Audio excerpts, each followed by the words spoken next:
ہمارے آج کی ان تمام روزمرہ کے معاملات میں ہماری زبان حرکت کرتی ہے، ہمارے ہاتھ پیر چلتے ہیں تو اس لیے کہ ہمارے جسم میں روح باقی ہے، اور یہ بتانے کی ضرورت بھی نہیں ہے کہ روح نکل جانے کے بعد انسان کا کیا ہوتا ہے، ہر ایک کو معلوم ہے۔ اتنا بے کس، اتنا مجبور اور اتنا لاچار ہوتا ہے انسان کہ مرنے کے بعد وہ خود چل کر کے اپنے آخری قیام گاہ قبرستان تک جا نہیں سکتا، خود اس کو غسل کرنے کی طاقت نہیں ہوتی۔ اگر ایسا ہوتا تو زندگی یہاں گزار لیتے اور سو جاتے، چل کر جا کر قبرستان میں آرام کر لیتے۔ نہیں، ہماری روح نکلتی ہے کبھی گھر میں، کبھی ہاسپٹل میں، کہیں نہ کہیں۔ اسی کے بعد دنیا کو یہ دکھایا جاتا ہے کہ اب یہ انسان کتنا مجبور ہے کہ اسے نہلانا ہوتا ہے، یہ خود سے نہا نہیں سکتا، اسے پہنانا پڑتا ہے بچے کی طرح، یہ خود پہن نہیں سکتا، اور اس میں اس کا کچھ بھی عمل دخل نہیں ہوتا، حتیٰ کہ اسے چلا کر کے بھی ہم نہیں لے جا سکتے، اٹھا کر لے جانا پڑتا ہے، اور دفن کرنے تک وہ کسی سے اف تک نہیں کہتا، چاہے اس کے اوپر مٹی ڈال دو، چاہے اس پر پتھر ڈال دو، چاہے کچرا ڈال دو۔ انسان کی یہ بے کسی، لاچاری اور مجبوری یہی بتانے کے لیے ہے کہ روح ہے تو تم باقی ہو، اور روح نکل جانے کے بعد تمہارے جسم کا کوئی بھی عمل دخل دنیا میں نہیں ہوتا۔ یہ روح ہے کیا چیز؟ قرآن پاک میں اسی آیت کو میں نے تلاوت کی، اللہ رب العزت ارشاد فرماتا یسألونک عن الروح، اے محبوب لوگ آپ سے روح کے بارے میں پوچھتے ہیں کہ کیا چیز ہے یہ روح؟ قل الروح من امر ربی، محبوب آپ فرما دیں کہ روح یہ میرے رب کا نور ہے، میرے رب کا حکم ہے، میرے رب کے آرڈر کا نام روح ہے۔ اللہ عز و جل کے قبضہ قدرت میں جو چیز ہے وہ روح ہے۔ اب یہاں سے دو چیزوں کو جب اللہ تعالیٰ نے جسم میں ہمارے عطا کیا تو یاد رکھیں کہ دونوں کا بیلنس برقرار رکھنا ہماری زندگی میں نہایت ضروری ہے۔ جس طرح صبح ناشتے کے وقت ہمیں بھوک لگی، پھر دوپہر ہوتے ہی کھانے کی بھوک لگی، پھر رات ہوتے ہمیں رات کے کھانے کی بھوک لگی، بھوک لگنے کے بعد آپ کرتے کیا ہیں؟ فوراً اپنے کھانے کا انتظام، دیکھتے ہیں ادھر ادھر کہیں سے کچھ مل جائے۔ یہ پیٹ تمہیں آج سارے کام کرانے پر مجبور کر رہا ہے، بھوک ہی تو ہے جو انسان کو محنت کراتی ہے۔ اس لیے کہ اپنے جسم کو سکون دینا ہو تو روٹی کے چند ٹکڑے یا کھانا کچھ لقمے آپ کے پیٹ میں جانا ضروری ہے، ورنہ آپ تھوڑی ہی دیر میں دیکھیں، صبح مت کھائیں، دوپہر میں نہ کھائیں، رات میں نہ کھائیں، ہو سکتا ہے کوئی ایک دن کی بھوک برداشت کرے، اسی حالت میں اگر اس کا دوسرا دن آ گیا اس کے ہاتھ پیر ڈھیلے پڑ جاتے ہیں، اب اس کے چلنے پھرنے میں بھی اثر صاف نظر آتا ہے، چہرہ جھک گیا، آنکھیں سوکھ گئیں اور ہونٹ سوکھ کر بات کرنے کی قابلیت نہیں رہ جاتی، چلنے پھرنے کی سکت نہیں رہتی، اٹھا ہے تو بیٹھ نہ پائے، بیٹھا ہے تو اٹھ نہ پائے۔ یہ ایک دن کی بھوک سے جسم اتنا نڈھال ہوتا ہے، ہو بہو اسی طرح ہماری روح کو بھی بھوک لگتی ہے، بھوک اس کی ایسی کہ اسے روزانہ کی بھوک لگتی ہے، اور صبح بھی، دوپہر بھی، رات بھی اس کی غذا نہ دی جائے تو اندازہ کرو جسم جس طرح بیمار ہوتا ہے، نڈھال ہوتا ہے، روح بھی اسی طرح کمزور اور نڈھال ہو جاتی ہے، لیکن اس کا اندازہ لوگوں کو ہو نہیں پاتا، اس لیے کہ جسم اگر بیمار ہو جائے تو چل پھر نہیں سکتا، روح اگر بیمار ہے تو چلتا پھرتا تو ہے لیکن اس کو مردہ قرآن کہتا ہے،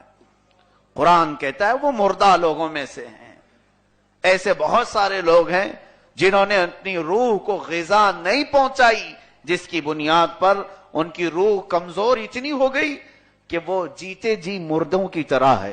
اب اس کا احساس کیسے ہوگا کہ ہماری روح بیمار ہے، ہماری روح نڈھال ہو گئی ہے؟ اس کا اندازہ اسی پر کرو، روح کا تعلق میرے رب کے نور سے ہے، اس کی غذا صرف اور صرف ذکر الہی میں موجود ہے، ذکر الہی میں موجود ہے۔ جس نے برسوں تک اسے غذا نہیں کھلائی، برسوں تک مولا تبارک و تعالیٰ کا ذکر نہیں کیا، اس کی روح ایسی کمزور ہوتی ہے، اتنا نڈھال ہوتی ہے۔ اب اس کے بعد اندازہ اس وقت ہوگا جب وہ مسجد کی طرف آتا نہیں تو سمجھ لو کہ بھوک جب شدت کی لگتی ہے تو تم اپنے گھر سے چل کر ہوٹل تک بھی نہیں جا پاؤ گے، ہاتھ پر ڈھیلے ہیں، کوئی یہیں لا کر کے دے دے۔ اسی طرح مسجد تک وہ چل نہیں پا رہا ہے، وجہ یہی ہے کہ روح بیمار ہے، روح نڈھال ہو گئی ہے، برسوں سے اسے کچھ دیا نہیں، اور پلس یہ ہے کہ گناہ پر گناہ کرتا گیا جس سے ہمارے دل کی سیاہی بڑھتی گئی۔ ایک چیز میں آپ کو بتا دوں، قرآن پاک میں مشترک الفاظ جیسے نفس کا ذکر آیا ہے، ائمہ تفسیر نے فرمایا وہ بھی روح ہے۔ یا ایتھا النفس المطمئنہ، اے پاکیزہ نفس، یہاں پر پاکیزہ روح بھی کہا گیا ہے، پاکیزہ روح ہے۔ اور قلب کا جہاں ذکر آیا ہے، دل کا، الا بذکر اللہ تطمئن القلوب، آگاہ ہو جاؤ اللہ کے ذکر سے دلوں کو سکون ملتا ہے۔ ائمہ تفسیر نے فرمایا کہ قلب سے مراد یہاں پر روح ہے، یعنی بے شک اللہ کے ذکر سے روحوں کو سکون ملتا ہے، روحوں کو غذا ملتی ہے۔ اب یہاں پر ہر ایک اپنے معاملات میں اچھی طرح سے باخبر ہے، کس نے اپنی روح کو کتنی غذا دی اور کتنے اپنے روح کو بیمار کر رکھا ہے۔ یہ دو چیزیں جب بیلنس ان کا برقرار نہیں رہتا تو انسان کی زندگی میں ایک ایسی دھمال آ جاتی ہے برائیوں کی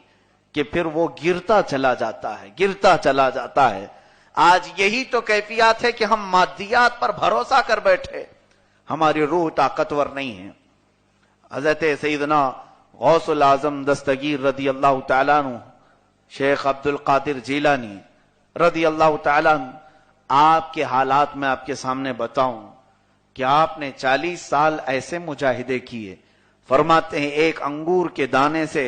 افطار کرتے تھے، آدھا گلاس پانی سے سحری کرتے تھے۔ 40 سال جنگلات میں بغداد کے ان کے ایسے گزر گئے، اور پھر جب آپ بغداد میں رشد و ہدایت کے لیے، تبلیغ کے لیے تشریف لائے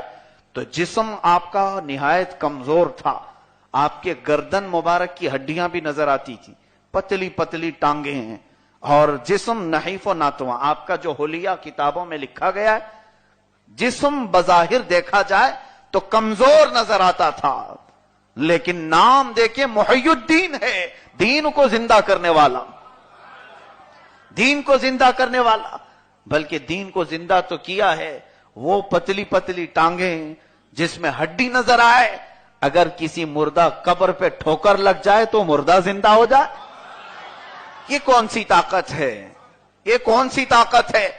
اسی طاقت کو روح کی طاقت کہا گیا ہے۔ انہوں نے اپنی روح کو اتنی غذا کھلا دی تھی کہ روح جب طاقتور ہو جائے تو جسم بظاہر کمزور بھی ہو کچھ فرق نہیں پڑتا، روح کی طاقت اسے پوری دنیا پر حکومت بھی کرا سکتی ہے۔ اولیاء کاملین کے پاس جو قوت تھی وہ روحانی قوت تھی، وہ روحانی طاقت تھی۔ یہ جو اپنے جسم کو کاجو بادام کھلا کر یا جیم کر کے باڈی بناتے ہیں، ان کی طاقت تو صرف ایک مکے تک کی ہے، یہ ظاہر ہے، اور پھر یہ کب ساتھ چھوڑ دے اس کا بھی انہیں معلوم نہیں۔ چند دن ورزش چھوڑ دے تو پھر دیکھو جسم بے ڈول ہو جائے،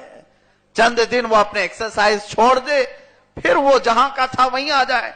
اور پھر اس کے جوڑ ڈھیلے ہو جائیں، درد کرنے لگ جائے۔ چلو ٹھیک ہے، باقی تو رکھا ایکسرسائز کو، بڑھاپا آیا تو کیا کرو گی، ساری چیزیں ڈھیلی ہو گئیں۔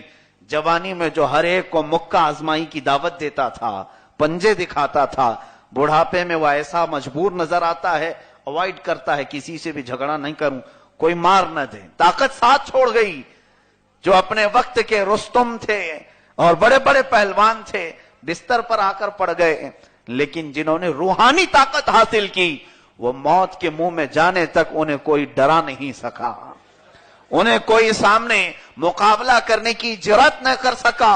وجہ یہ ہے کہ ہمارے جسم میں دونوں چیزیں جو ہیں